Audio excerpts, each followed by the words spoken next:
We're in the next part now. Please go check out the previous part to gauge your bearings. I'm still gonna get to a point here. I'm still ranting. My heart's broken, and I'm sick and tired of crying over my life and everything that has just fallen apart, and the difficulty to come out of this darkness that I've been forced to live in, this lonely life that I have been made to just kind of accept is my existence. The level of loneliness of a person or tsofetseng, like an elderly person that could be like 90, and so they have observed not only every friend and family member that they've ever grown up with die, but also some of their kids. Yeah, I have the level of loneliness of an elderly person, and I'm only 38. And this commenced when I was 29. And this happened because people who were my company saw it fit to bewitch the living daylights out of my life until I could do nothing at all with myself. And they have spent years acting as if though this is not an abomination, neither a travesty, or just freaking sad. It's poignant and painful, and we should not be doing this. Their consciences have not caught up with them sufficiently enough to make them just stop. As if though 1 year in loneliness was not bad enough, they observed 2, 3, 4, 5, 6, 7, 8, and now they're going to do the 9th year. They have literally taken away a whole decade of a human being's life, and they're leaning on I'm not the kind to commit suicide, especially considering I'm a Christian, so I fear God. So therefore, they will never ever get the blood on their hands of my death, of making me so lonely and so despaired and living in so much obscurity that I would finally just, take myself out. A woman who was bright-eyed and bushy-tailed at the prime of her life, and you were like, no, you're not gonna live. Well, there is a judgment, and quite a severe one at that, impending, which is, and it is similar to that which hit the people of God in the wilderness that were rebellious with that whole manna discussion versus quail. They were angry, they were grumbling, they were mumbling, and the Lord was upset. And so he sent a plague on them, and it killed a whole bunch of the Hebrews until Aaron intervened on their behalf and put down his staff. And at the place where Aaron placed his staff was where the plague stopped spreading. But by the time that the plague stopped spreading and dropping the Hebrews dead, over 140,000, I stand corrected, had already passed on. Yes, I am a doomsday, if you want to call it that, prophet at this point. For the Lord has displayed in my nightmares, or I guess he might call them dreams, prophetic utterings that death is coming. Lesu, domino dropping for Samuel, and it will be precisely because la hlangela kula and hale repente, and you keep on doing the things that you are doing on a loop, and the individuals that you have subjugated to this life of obscurity. Now for me, it's just a piercing loneliness, okay? Those victims are struggling to breathe. Because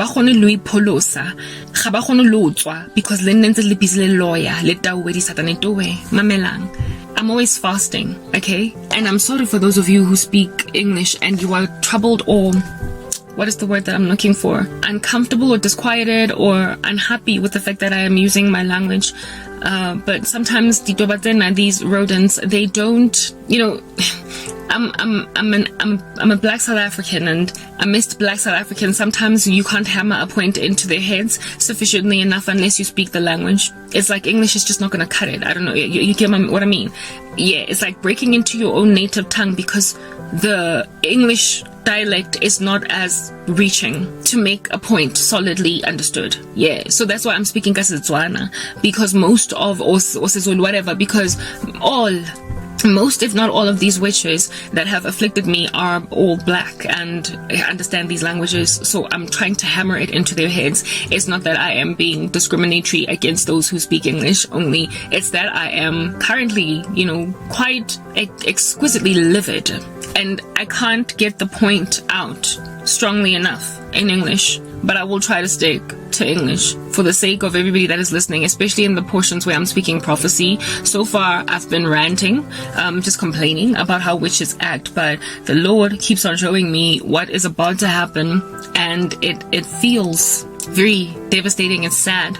There is a climate of it already, because it has already commenced, but I have yet to observe it in any of my own immediate social circles, and unless it's already happened. I mean, the only way that I would find out that people have died is for me to go on that stupid Facebook account and actually scroll down my timeline to find somebody who has died, and I frankly don't care at this point. I just don't care to look at my old life and what's going on there. But the Lord has told me that lesulatla, guys, and this is not something that I would have wanted to happen. If anything, it's happening outside of even my understanding much of it.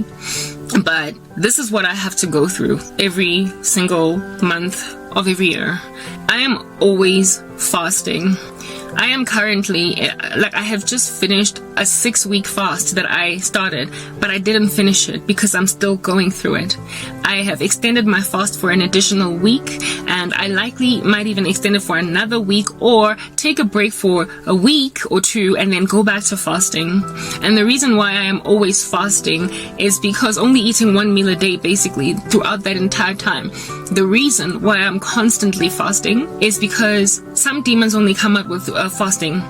I'm always praying, so that is something that is down. I got it down. I've got to sort of, it's never going to change. Prayer is just something that's never going to change. But fasting is volatile. It is variable. It depends on the season. I'm not always fasting.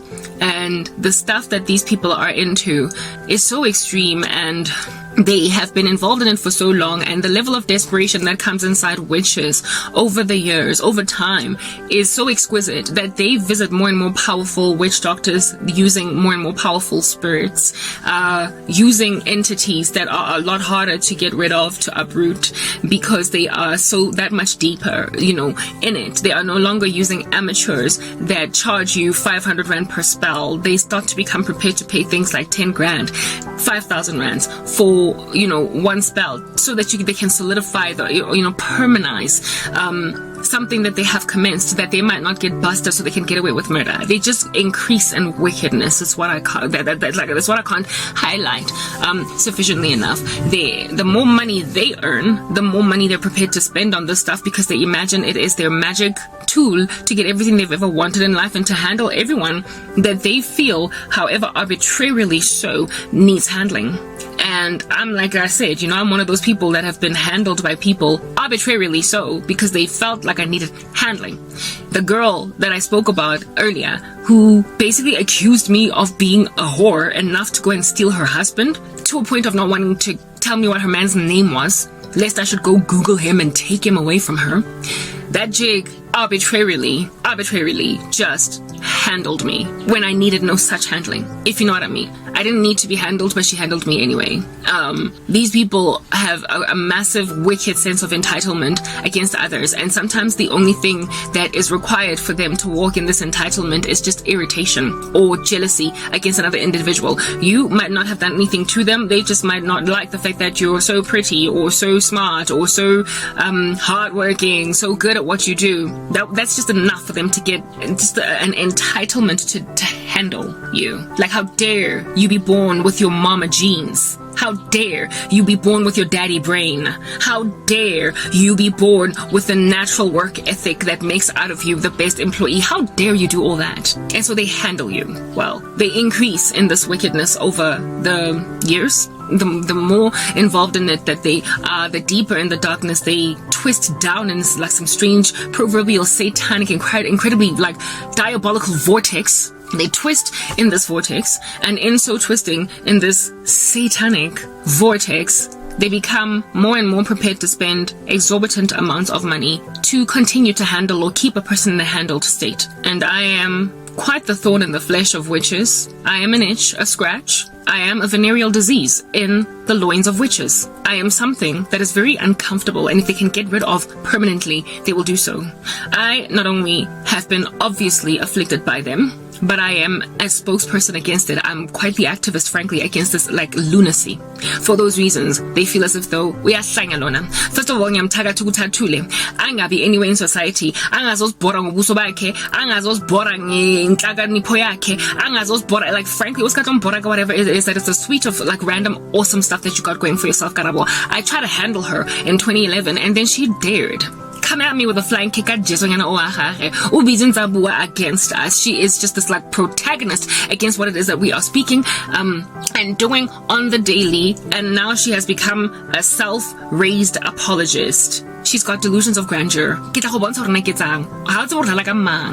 that mindset. They are so freaking pompous. Like, I can't even say that enough. They've got this whole mindset that you don't know who I am. Like, so they accuse me of having delusions of grandeur, but instead they have them because they've got this magic wand that they wave all over the show to basically shift the equator of the earth to a different location. That's what they think their witchcraft is, and such that no one can step on their toes even by mistake on the street.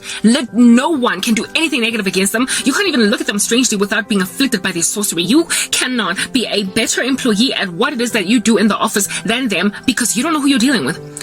Dambi as a woman that, has made a decision that, you're not quite for me. I thought I liked you, but on a lady character, I had this like ex-boyfriend that I thought was in Christ, and that dude literally threatened me after I dumped him, and he was like, you don't know who you're dealing with. The reason why he would write that to me on a work email so I could have reported him to HR was because he was into witchcraft. They've got this delusion of grandeur, this wand that they wave in the sky that they think it's a scepter, like a Zeus or something. They think they're little gods, and they can just wave this thing, and out of it will come a lightning strike that will literally bring to their knees every last person that dared come up against them in any capacity, in any manner or fashion. They get pompous, and in their pomp they become violent with witchcraft. I'm sorry, I do know who you are minuscule, you are tiny, infinitesimal in comparison to the holy God that I serve, and demons shudder at the Holy Spirit that dwells in me, and yet you, as a mere mortal who doesn't even have the strength, neither might or intelligence of demons, anticipate you can overwhelm me. This is who you are, a minuscule little individual belonging to the gates of Hades that will never prevail against the church. That is who you are, but they don't quite get that. They don't get that. They don't get that. They're just arrogant, and to them, I'm gonna handle umfazi lona angazongitshela how to ngitshakarabo unsetswa pe ka ledzonga bunga ka fella and all of the skid marks on it like all of my dirty laundry. Girl, you're not gonna hang them. You ain't gonna do none of that nature. You can forget about ungi exposer. I'm sorry, the Lord said do not partake in the fruitless deeds of darkness, but rather expose them. So I'm doing what I'm supposed to do and have the authority as well under heaven to do. Being you, a serpent and a scorpion, I am crushing you underfoot. Nonetheless, you are arrogant enough to imagine that you can wave that silly little wand all up in my grill in the presence of a person who is seated in heavenly places with a man, Christ Jesus. You don't get to afflict a child of God and get away with it. Oh, gates of Hades, random, minuscule, infinitesimal, mere mortal that is not even a demon, so you don't even have all that power. You're not even eternal yet, and yet you're sitting around where you're sitting thinking that when I was here matla guys,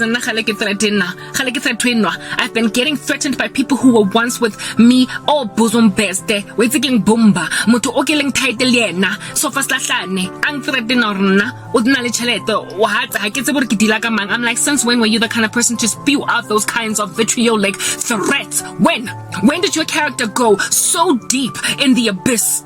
When did you get so dark that you would threaten a person with so an epithet as that? Since when were you the kind of person to tell a person, whoa, I'm sorry? Who are you exactly? Busy flailing. Oh, like, oh, kapinyana. Yes, like it. And the Lord has shown me some of them are about to drop dead in all of that pomp. Next part.